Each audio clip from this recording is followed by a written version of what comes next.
Fala pessoal, tudo bem com vocês? Após mais de um ano em vigor, o acordo de não persecução penal previsto lá no artigo 28A do CPP ainda causa algumas dúvidas quanto à sua aplicação.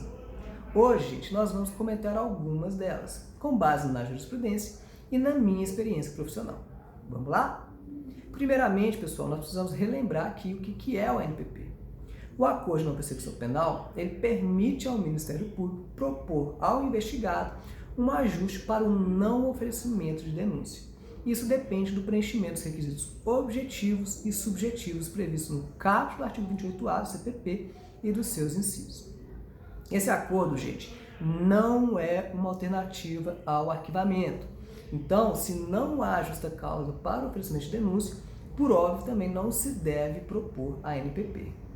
Além disso, é necessário que o agente confesse o crime este que deve ter pena mínima inferior a 4 anos, que não tenha sido praticado com violência ou grave ameaça contra a pessoa, não seja crime de violência doméstica ou contra a mulher por razões de condição do sexo feminino, não seja um agente reincidente, não seja cabível à transação penal, que o agente não possua antecedentes que denotem uma conduta criminosa habitual e, por fim, não ter sido investigado beneficiado nos últimos 5 anos com a ANPP, transação penal ou sursis processual. Sendo cabível o acordo, o Ministério Público poderá propor algumas condições, que podem ser cumuladas ou não. 1. Reparar o dano ou restituir a coisa à vítima, exceto em caso de impossibilidade. 2. Renunciar voluntariamente a bens e direitos indicados pelo MP, como instrumentos, produto ou proveito do crime. 3. Prestar serviço à comunidade ou a entidades públicas. 4. Pagar prestação pecuniária. E 5. Qualquer outra condição proporcional e compatível com aquela infração imputada. Dito isso, gente, vamos às questões controversas. Primeira pergunta. O acordo ele retroage para beneficiar réus que já tenham sido denunciados? Bom, a 5ª turma da STJ diz que não. O acordo só pode ser proposto a casos que ainda não tenha havido recebimento de denúncia. Alega-se aqui que o Instituto é puramente processual, o que afasta a aplicação do artigo 2º, parágrafo único do Código Penal.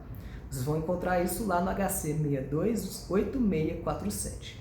Na 6ª turma, por outro lado, há entendimento favorável, que considera o ANPP de natureza mista, que é o entendimento e a interpretação que eu acho que está correta. Se o cumprimento do acordo gera extinção de punibilidade, não há como dizer que o Instituto não possui natureza penal.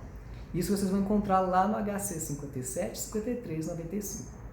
A segunda questão sobre a ANPP diz respeito à sua aplicação aos crimes tributários. Eu entendo que é possível, por mais que alguns promotores tenham argumentado que não caberia. Eles o fazem dizendo que nestes casos não faria sentido impor um acordo que tenha a previsão de reparação do dano, já que o parcelamento suspende a punibilidade e o pagamento do tributo extingue a punibilidade. Mas eles se esquecem que as condições do ANPP são alternativas, ou seja, é possível, não havendo a possibilidade de reparação do dano patrimonial, ou seja, do pagamento do tributo, que se impõe ali outros requisitos do artigo 28A, inciso 2 a 5. Então, gente, a questão do pagamento em si não seria um óbice. Terceira pergunta, é possível a ANPP para tráfico de drogas? Se não tiver sido recebida a denúncia, acredito que sim, caso se trate de tráfico privilegiado, que está lá no 33, parágrafo 4º da 11343, mas só para o privilegiado. E, óbvio, mediante o preenchimento das condições objetivas. Por fim, gostaria de falar um pouco sobre os efeitos extrapenais do ANPP. Como vocês sabem, o acordo ele precisa de confissão formal e circunstanciada dos fatos. Por esse motivo, a sua realização pode sim gerar efeitos em outras esferas, como no civil, trabalhista, administrativo e etc.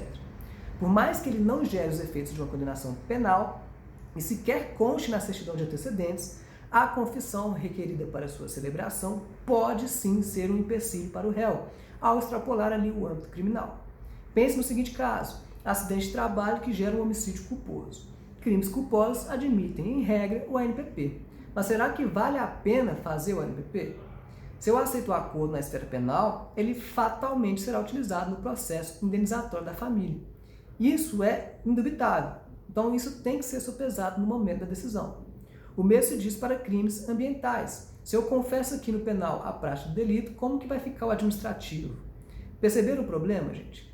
Aqui no escritório, nós ainda não chegamos a recomendar a aceitação de nenhum acordo, por conta dessa questão da confissão. A celebração de um ANPP deve ser muito bem pensada. E aí você deve avaliar a conveniência e a oportunidade dentro de uma estratégia global de defesa daquele seu cliente. Se ele possui 2 processos criminais, por exemplo, em qual deles é melhor fazer o acordo? Algum deles tem repercussão extrapenal? Tudo isso, pessoal, deve ser analisado. Lembrando que só se pode aceitar o ANPP uma vez a cada 5 anos. Então, são essas as provocações aqui que eu queria trazer para vocês hoje, tá? Espero que vocês tenham gostado e até a próxima.